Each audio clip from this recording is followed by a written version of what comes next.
are taking the Solara S-250 Coupe out for a cruise. We're heading over to the fuel dock in San Francisco before getting some shots of the Golden Gate Bridge. And we have a challenge. How do we get there? There's all these marks, it's cluttered, it's confusing, there's a lot going on. How do you get there? Garmin has been so kind as to design an auto guidance program. So we are right here over in the Richmond Inner Harbor. You can see our tracks. We've gone in and out of here quite a bit. And let's say I'm new to the bay, I'm in a new marina, just moved into my slip, and I'm not really quite sure the best way to get over there.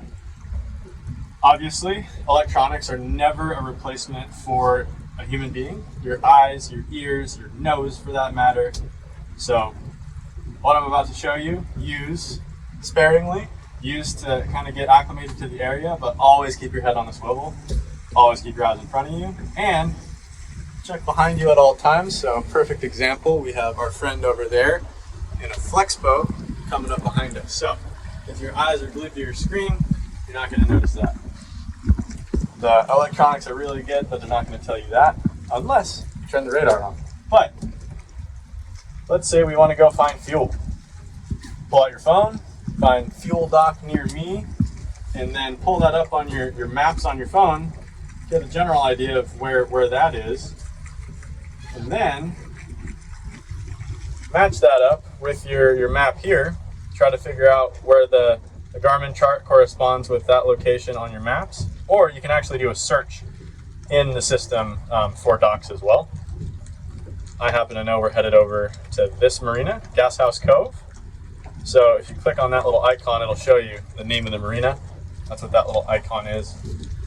So now, how do we get there effectively? Following the rules, staying within the channels, and once we're in open water, we can engage our autopilot. There's a bunch of options up here at the top. You can add a waypoint, you can hit auto guidance, you can hit go to, route to, measure information, yada, yada, yada. The one we're looking for is auto guidance. So if you hit go to, it's going to draw a straight line through islands, through hazards, and just point to point route you.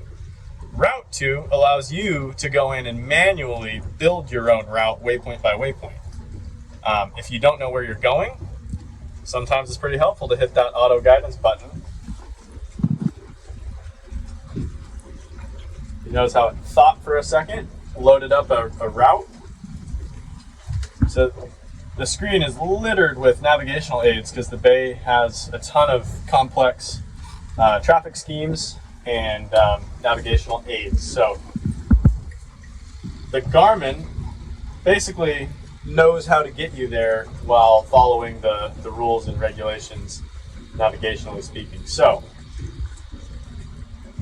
as I said before, it's not perfect. So as it's thinking, as it's mapping you there, it will flag hazards. For example,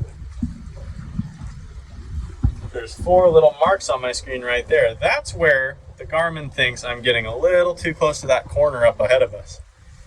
So what we can do, I happen to know it's 36 feet deep right there, but let's say we wanted to adjust the path. You hit adjust, tap a point on the line, on the route, and you just drag it over, and it'll alter that course just a touch to get you out of trouble. So now, once you're done editing your path, you've gone through the hazard review. It walks you through all the different flags. So here, we're getting a little too close to a buoy on our port side. The Garmin doesn't like that, and neither do I. So I'm going to adjust that, hit a mark, drag that out to here, and that lets us pass that red buoy by a comfortable margin, not getting set onto it by the current or the wind. Now, we'll continue our review, same thing, but there's a buoy there. We're getting a little close. I'm going to adjust path, drag it out a little bit. Also, it gets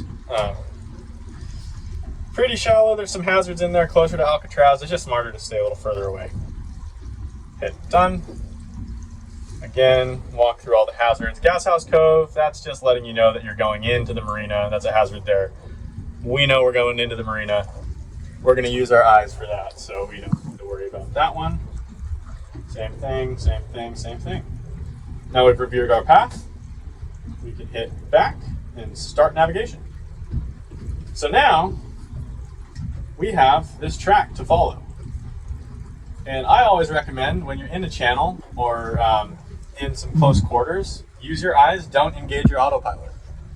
For the purpose of demonstration, I am going to engage the autopilot just to show you what it can do. So, if you look down here, it's a little crowded, but this box right here is your Yamaha autopilot. You'll notice it's really simple. It doesn't have a screen, it just has a bunch of buttons on it. That's because the autopilot is integrated with your Garmin plotter, and the Yamaha computer speaks with the Garmin computer and is all vertically integrated. So I'm just gonna hit, let's see here.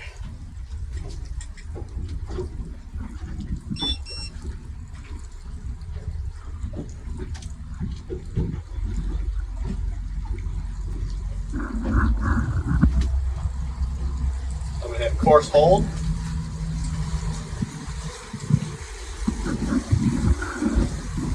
It's gonna slowly pull us onto that track.